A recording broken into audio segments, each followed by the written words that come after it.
ദൈവകരുണയുടെ നൊവേന 8-ാം ദിവസം. പ്രാരംഭ പ്രാർത്ഥന. ഈശോയെ, സർവ്വലോകത്തിനും ജീവന്റെ ഉറവിടവും കരുണയുടെ കടലും തുറന്നുകൊണ്ടാണല്ലോ അങ്ങ് മരണം പ്രാപിച്ചത്. ജീവന്റെ സംഭരണിയും അളവില്ലാത്ത കാരുണ്യത്തിന്റെ ഉറവിടവുമായ ഈശോയെ, സർവ്വലോകത്തെയും അങ്ങ് ആവരണം ചെയ്ത് അങ്ങയുടെ അനുഗ്രഹങ്ങൾ പൂർണ്ണമായും ചൊരിയണമേ. ഈശോയുടെ തിരുഹൃദയത്തിൽ നിന്നും ഞങ്ങൾക്ക് വേണ്ടി കാരുണ്യ സ്രോതസ്സായി ഒഴുകിയിറങ്ങിയ തിരുരക്തമേ, തിരുജലമേ, ഞങ്ങൾ അങ്ങയിൽ ശരണപ്പെടുന്നു. ആമേൻ. ഇന്നത്തെ നിയോഗം.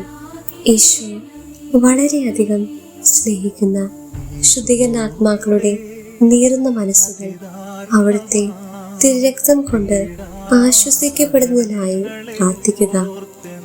ശുദ്ധീകരണ സ്ഥലത്ത് അടയ്ക്കപ്പെട്ടിരിക്കുന്ന ആത്മാക്കളെ ഇന്ന് എൻ്റെ അടുക്കൽ കൊണ്ടുവരിക.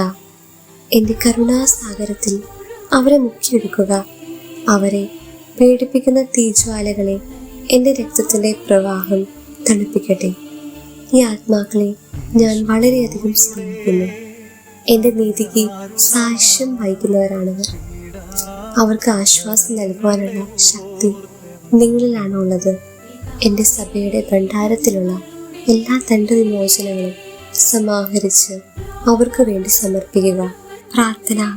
ഏറ്റവും കരുണയുള്ള ഈശോയെ, കരുണയാണ് അങ്ങ് ആഗ്രഹിക്കുന്നത് എന്നരുൾ ചെയ്തിട്ടുണ്ടല്ലോ.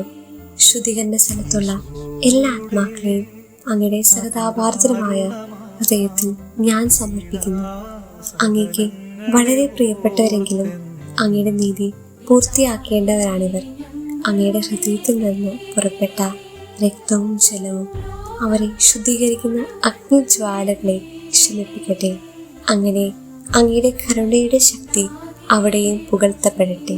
നിത്യനായ പിതാവേ, ഈശോയുടെ ദയ നിറഞ്ഞ ഹൃദയത്തിൽ സ്ഥാനമുള്ള ശുദ്ധീകരണ സ്ഥലത്തിലെ ആത്മാക്കളുടെ മേൽ അങ്ങയുടെ കരുണാകടാക്ഷം ഉണ്ടാകണമേ. ഈശോ സഹിച്ച കയ്പ് നിറഞ്ഞ ക്ലേശങ്ങളെയും ആത്മാവിൽ നിറഞ്ഞ എല്ലാ സഹനങ്ങളെയും പ്രതി ഞാൻ അങ്ങയോട് യാചിക്കുന്നു. നീതിവിധിക്ക് വിധേയരായിരിക്കുന്ന ആത്മാക്കളുടെ മേൽ അങ്ങയുടെ കാരുണ്യം വർഷിക്കണമേ. അങ്ങയുടെ പ്രിയപുത്രനായ ഈശോയുടെ തിരുമുറിവുകളിലൂടെ മാത്രം അങ്ങ് അവരെ നോക്കണമേ.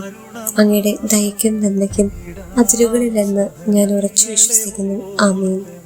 നമുക്ക് ദൈവകരുണയുടെ ജപമാല ചൊല്ലി പ്രാർത്ഥിക്കാം.